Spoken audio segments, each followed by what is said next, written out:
इस्लाम को शाहरुख खान से, दीपिका पादुकोण से मत देखो। लेकिन अभी एक खान साहब है, कोई वो बनाया कोई गाना और जोड़ दिया इस्लाम से।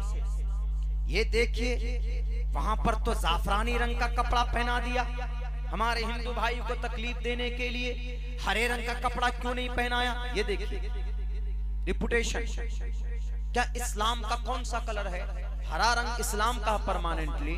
गलत बात, हरा रंग नहीं है, बल्कि सफेद कलर पसंदीदा है, महबूब है। अल्लाह के नबी सफेद कलर को पसंद करते थे, लेकिन कभी कभी सब्ज रंग के पगड़ी भी बांधते थे। वो सब्ज गुंबद जो है हरा रंग का, मदीनतुल मुनव्वरा का, उसी को वो लोग समझते हैं कि इस्लाम का पर्टिकुलर कलर कोई है तो वह हरा रंग है।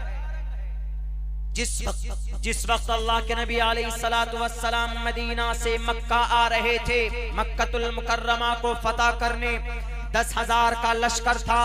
उस वक्त जब आपके सहाबा के हाथ में जो झंडा था, उस जमाने में हर बादशाह के फौज का एक न एक सिंबल होता था, एक न एक फ्लैग होता था, हर बादशाह का जमाने से ये चला आ रहा था। उस वक्त अल्लाह के नबी का भी फ्लैग जो था, झंडा जो था, जो इस्लाम का झंडा माना जाता, उस वक्त इस्लाम का झंडा कौन सा था?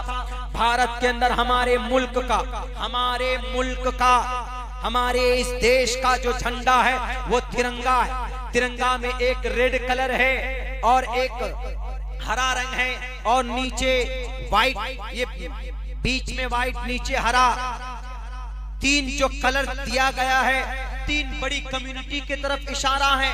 हमारे इस मुल्क का झंडा कौन सा? तिरंगा। लेकिन हमारा जो हर मजहब का अलग अलग होता है, जाफरानी रंग है, गेरवा रंग है। हिंदू भाइयों को उनका मजहबी वो झंडा समझते हैं। मुसलमानों का मजहबी झंडा कौन सा है? मुसलमानों का मजहबी झंडा बहुत सारे हमारे मुसलमानों को मालूम नहीं है। बस सिर्फ ये समझते हैं वो हरा रंग का झंडा मुसलमानों का है। हरा रंग का झंडा मुसलमानों का नहीं है।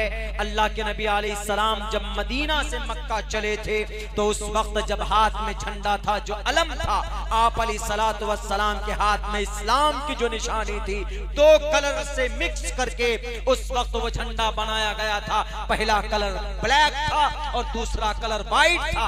आज वो झंडा जमीयत उलमा हिंद का जो झंडा है, वही झंडा मक्कतुल मुकर्रमा के फतह के वक्त में अल्लाह के नबी अलैहिस्सलातु वस्सलाम के सहाबा के हाथ में था। इसीलिए खुदा के वास्ते इस्लाम को बदनाम मत करो। इस्लाम को शाहरुख खान से, दीपिका पादुकोण से मत देखो। इस्लाम को आफताब से मत देखो। इस्लाम को आफताब और शरद के कान से मत देखो। इस्लाम को देखना है तो मोहम्मद रसूलुल्लाह की जिंदगी उठाकर देखो। इस्लाम को देखना है तो कुरान को देखो। इस्लाम को देखना है तो हजरत अबू बकर सिद्दीक की जिंदगी को देखो। इस्लाम को जज करना है उमर फारूक को देखो। इस्लाम को पहचानना है हजरत उस्मान को देखो, हजरत अली को देखो, अशरा मुबशरा को देखो, सहाबाए किराम को देखो। आपको कहीं पर भी ये नजर नहीं आएगा कि ये उन्होंने किसी को तकलीफ पहुंचाई होगा इनका कोई मकसद होगा। क्या वो फिल्म बनाने वाला कोई दाढ़ी और टोपी वाला मुसलमान है कि नहीं जनाब? उन्होंने जाफरानी रंग का कपड़ा पहना दिया, हरा रंग का क्यों नहीं पहनाया? तो डायरेक्टर से पूछो, प्रोड्यूसर से पूछो जाकर। हमारा रोल मॉडल शाहरुख जी नहीं है, हमारा रोल मॉडल कोई है तो मोहम्मद रसूलुल्लाह सल्लल्लाहु अलैहि वसल्लम की जात अक़दस है। हम तो मना करते हैं। आए ना लाइन पे अब लोग क्या बोल रहे हैं? बाइकॉट गाने का, वो पता नहीं नाम क्या है उस गाने का, अल्लाह आलम, अल्लाह बचाए। खैर, कोई शर्म रंग ऐसे कुछ गाना है। अब क्या चल रहा है ट्विटर पे, फेसबुक पे? बाइकॉट यानी मना, गाना नहीं सुनना। अरे अभी ये कह रहे, अल्लाह के नबी ने तो 1450 साल पहले कह दिया कि गाना सुनना हराम है। अब आहिस्ते आहिस्ते आ रहे हैं लाइन पे, सब आहिस्ते आहिस्ते आएंगे। पहले हाथ धोने को गलत बोलते थे, अब कोरोना मोहतरम आए तो हाथ भी 10-10 मरतबा धोने लग गए। अब 10-10 मरतबा जनाबो सैनिटाइज भी लगाने लग गए। अब पर्दे के ऊपर नहीं, नकाब पहनकर कैसे कैसे हमारी बच्चियां रहेंगी 6-6 घंटे तक। तो अल्लाह ने कहा अच्छा 6 घंटे तो दूर की बात बेटे, अगर तुम 12 घंटा ऑफिस में रहोगे तो वेयर योर मास्क, मास्क पहन कर रहो। नहीं, मास्क नहीं तो एंट्री नहीं, लिखा होता है ना कहीं कहीं। ये इस बात की अहमियत के लिए है कि आपके पेट में दर्द हो रहा था कि भाई बेटियां मास्क लगाकर कैसे रहेंगी, नकाब में 12 घंटे मार्केट जाना है, कहीं जाना है तो कैसे रहेंगी। तो ये कोरोना ने आकर के 3 बड़ी गलतफहमी को दूर कर दिया। ये कोरोना समझिए कि उस जमाने का जिन्नात है, अल्लाह के नबी के जमाने का। समझाया कि अच्छा, भेदभाव संविधान के खिलाफ कानून बनाया जाता है कभी कभी। कौन सा कानून? सिटीजन अमेंडमेंट एक्ट, CAA, जिस पर बहुत प्रोटेस्ट हुआ था। ये संविधान के खिलाफ था ये कानून। कौन सा संविधान का आर्टिकल नंबर कौन सा था? वो आर्टिकल नंबर था 15, prohibition of discrimination on grounds of religion, caste, sex, place of birth. इसके खिलाफ था। इसमें साफ लिखा है कि किसी को धर्म के आधार पर, जात के आधार पर, बरादरी के आधार पर, इलाके के आधार पर किसी के साथ भेदभाव नहीं कर सकते। तो इस कानून में सिर्फ धर्म के आधार पर भेदभाव किया गया, यानी अलग अलग रहो। कौन? टोपी दाढ़ी वाले अलग रहो, बाकी सब के सब ब्रह्मा सूत्र पढ़ने वाले, हनुमान चालीसा पढ़ने वाले, गायत्री मंत्र पढ़ने वाले, ये सब के सब अलग रहेंगे। सिर्फ जो मुस्लिम है कलमा पढ़ने वाले वो अलग रहो। इस कानून में ऐसा प्रावधान लाया गया। एक्सप्लेन करने का टाइम नहीं है, लेकिन बस इसमें क्या कहा गया कि अलग अलग रहो। तो कोरोना ने देखा कि बड़ा जुल्म हो रहा है। अल्लाह के नबी तो सबको गले से लगाते थे कि नहीं लगाते? कोई यहूदी हो या कोई क्रिश्चियन हो, कोई जैन हो, कोई बौद्ध हो, कोई भी हो, जो भी आया मुसाफिर, आप उनके साथ अच्छा व्यवहार करते थे। आपने अपने जानी दुश्मन को गले से लगाया कि नहीं लगाया?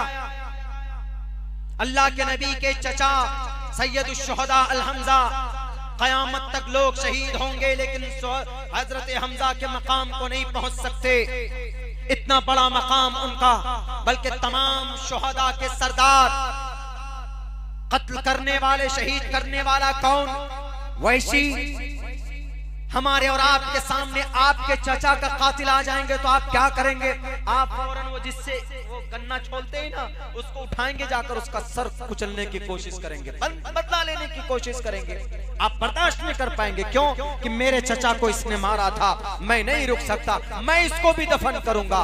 दुनिया में उमूमन ऐसा होता है, अगरचे भारत के संविधान में इसकी परमिशन नहीं है, लेकिन ऐसा होता है। अल्लाह के नबी के चचा, बल्कि आपके ख्वाजा अबू तालिब के चले जाने के बाद अगर कोई सरपरस्त थे, कोई आपके पीछे खड़े थे, तो हजरत हमजा रजी अल्लाह ताला अन्हु थे। क्योंकि आप अलैहिस्सलाम को एक मौके पर हजरत हमजा ने कहा था कि मोहम्मद, अगर तुमको तुम्हारे बाप की याद आए, वालिदे मोहतरम की याद आए, तो मेरी शक्ल देखना तुम। कहा क्यों? कहा कि मेरी शक्ल तुम्हारे अब्बा की शक्ल एक जैसी थी, कभी भी मैं तुमको नहीं छोड़ सकता। लेकिन ए मोहम्मद इब्ने अब्दुल्लाह, सुन लो, जहां तेरा पसीना बहेगा वहां हमजा अपना खून बहा देगा, लेकिन तुझे कांटा, तुझे कहीं पर जर्रा बराबर तकलीफ पहुंचने नहीं देगा। ये हमजा।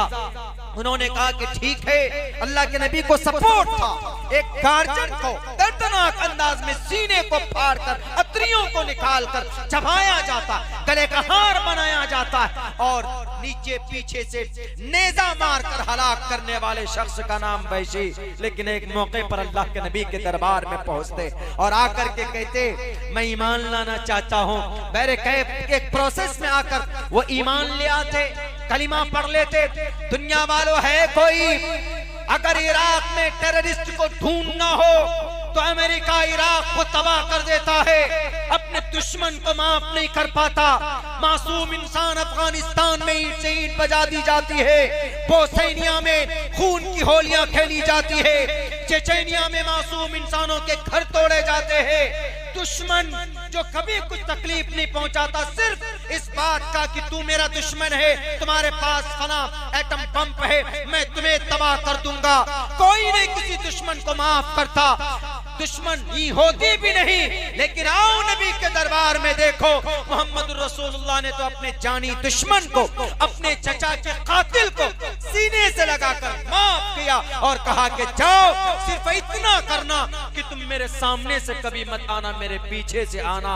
अगर कोई अपने चचा के कातिल को माफ करता है तो उसका नाम मोहम्मद रसूलुल्लाह सल्लल्लाहु अलैहि वसल्लम।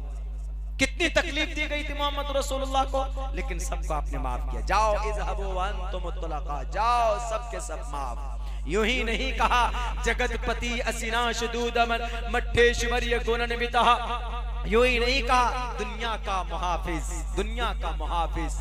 अपने स्वार्थ के लिए नहीं, दुनिया के लोगों को बचाने के लिए।